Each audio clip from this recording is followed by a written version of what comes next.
friends. Welcome to an all-new episode of How To. As you may know about the coronavirus, you need to put on hand sanitizer a lot.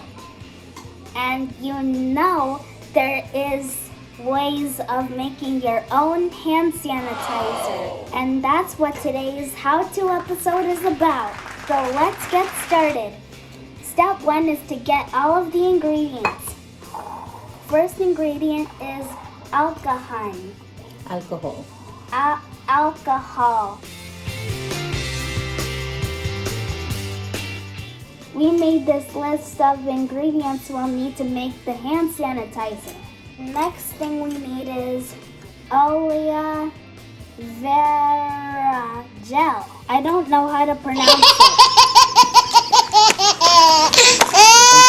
Next we get some oil.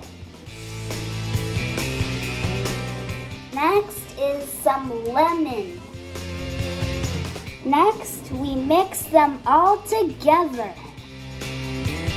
So, have you seen any cool stuff lately? Did you know that there's a 3rd season of The Boss Baby now? You seen any good new movies lately? Mixing so it's firm. You can try it too. That's why I make the videos.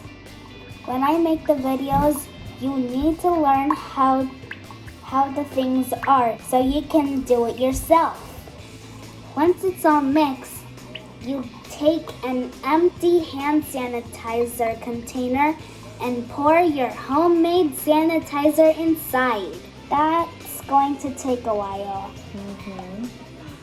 Ta-da! Our homemade hand sanitizer.